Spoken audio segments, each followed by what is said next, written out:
अस्सलाम वालेकुम दोस्तों, की हाल है। उम्मीद करना सब दोस्त खैर नाल होंगे। अल्लाह पाक दे करम ते फजल दे नाल वीडियो गज करने वीडियो पूरी देखियो तन मज़ा आएगा दोस्तों। आज 6 दिसंबर है तो मेरी ना टिकट हो गई है। मैं जा रहा 8 बजे 9 बजे तक निकल जाना। तो सुबह सुबह तुम पहले पिंड की वीडियो विखा देनी। अज पिंड की लास्ट वीडियो हो सकती है। तो सुबह वेखो पिंड की सामने कब्रस्तान वाला पीपल नज़र आ रहा है। धुंध पई है बहुत ज़्यादा। ये क्यों क्यों क्यों ठीक नहीं है भैया? तुम इसको सुबह सुबह सर्दी लगवा रहा है। जी चेक कर लो गलियां गुलियां भी अगों पता नहीं होंगे अपने मौका देने कि नहीं विखांदा। बाकी चलो कोशिश करा करांगे इतों भरावां नूं आखा करांगे वीडियो बना के कल दो फिर तुहानूं विखांदे रहांगे। लो जी सफ़र का आगाज़ हो गया है।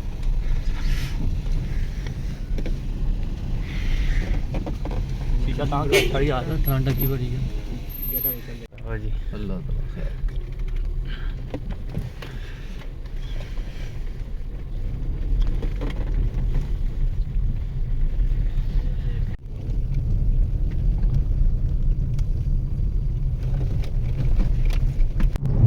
दोस्तों मैं रोड से चढ़ गया लाहौर वाले देते फिर गखर वाली क्रॉस करने पे धुंध भी पई है सूरज निकल गया जी। लोग शेवपुरे अभी पहुँच चले हैं तकरीबन ना। हाँ जा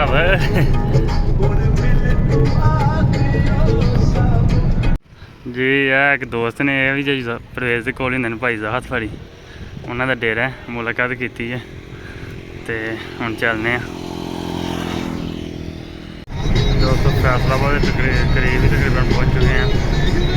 11:15 का टाइम हो गया।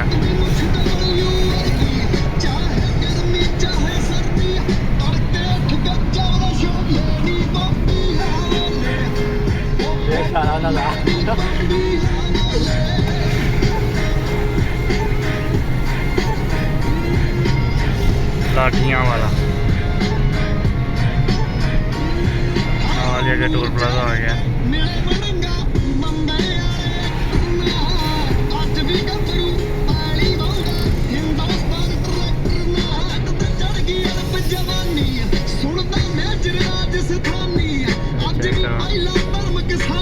लो यही ਏਅਰਪੋਰਟ रोड से चढ़ गए हैं। नाल नहर चलती पई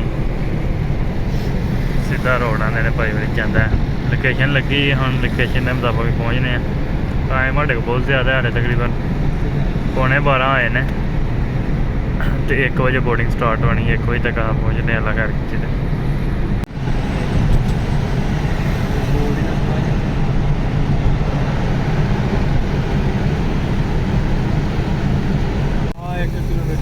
दोस्तों जंग रोड के करीब पहुँच गए हैं तो एयरपोर्ट जो तकरीबन सानू 10 किलोमीटर रह गया।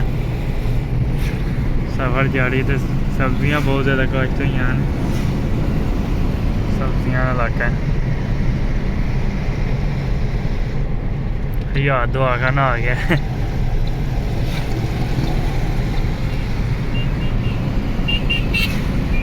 जी दोस्तों एयरपोर्ट ही पहुँच चुके हैं। छोटा जी एयरपोर्ट है बिल्कुल ही एवं मैंने पता मैं 200 गड्डी की पार्किंग होनी है क्यों जी 200 भी नहीं। हाँ छोटा जी एयरपोर्ट है।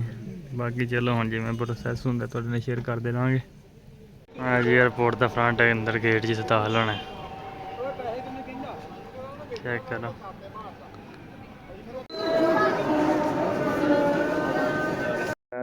दूसरी तीसरी बार सफर करना थवाक होया ते पर्दे नाल ही होंदी है सीट चेक करो।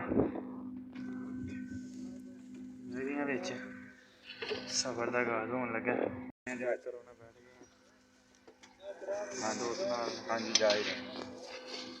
सेब भी अगे आई है 8 पे ही शायद मेरी भी नहीं सेब।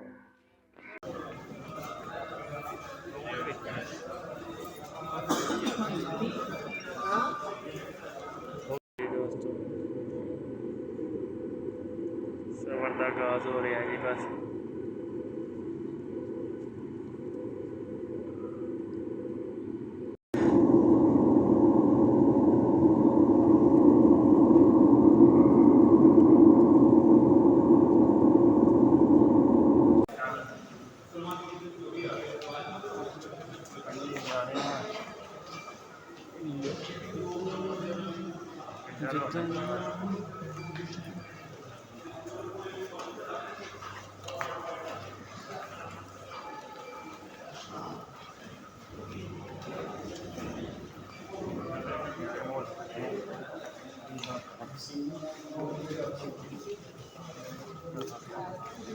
आ जाओ